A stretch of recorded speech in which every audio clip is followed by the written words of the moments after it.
Today, let us take some time to study the Word of God with the sermon titled, "The Gospel of the Kingdom of Heaven Never Fails." In the world, people try to do something with the will to succeed, but they often fail.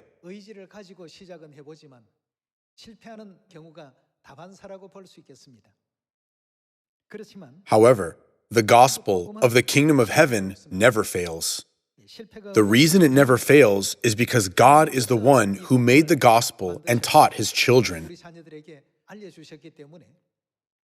The Bible compares the gospel to seed, and in Matthew chapter 13, there is the parable of the sower.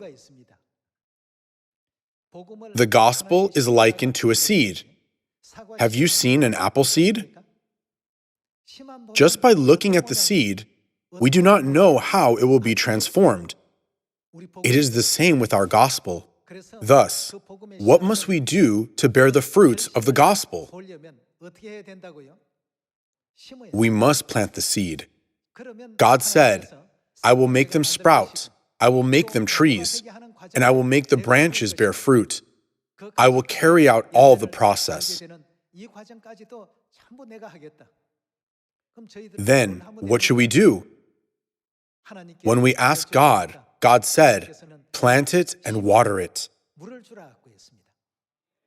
He meant, you must at least put efforts to plant it and water it. Then, your joy will be full when the seed grows into a tree and bears fruit. We cannot achieve 100% success in all things in this world, but the gospel of the kingdom of heaven never fails. The characteristic of the gospel of the kingdom of heaven is that whoever sows generously will also reap generously, and whoever sows sparingly will also reap sparingly.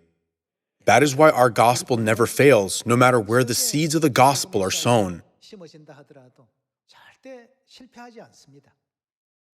Have you been to Alaska and seen an igloo, a house made of ice? We have never been to Alaska.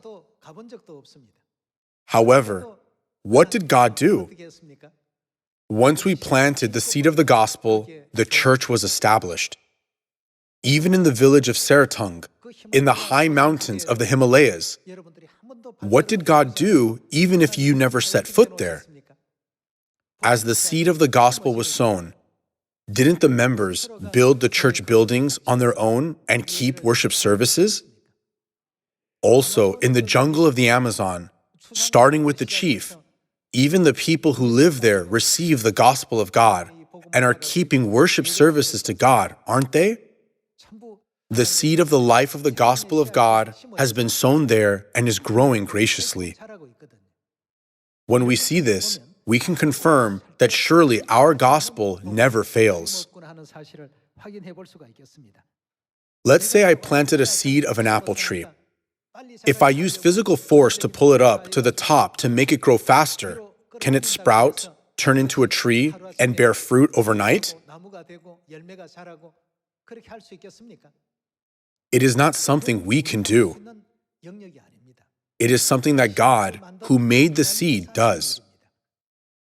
Apostle Paul also explained about the gospel in the early church, saying, "I diligently planted the seeds. Apollos followed me and kept watering them."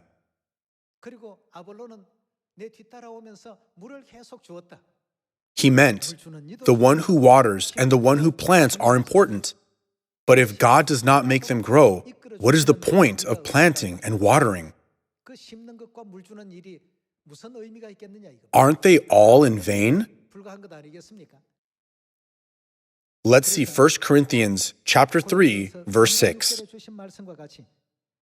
"I planted the seed, Apollos watered it, but God made it grow. So neither he who plants nor he who waters is anything, but only who? God, who makes things grow. The man who plants and the man who waters have one purpose, and each will be rewarded according to his own labor." God promised to give us blessings and rewards for our hard work. Everyone, whether the gospel is preached by Apostle Paul or Peter, or by someone who is unknown, Our gospel cannot be destroyed once it is planted and preached. Therefore, what should we do with this gospel? We must plant it a lot.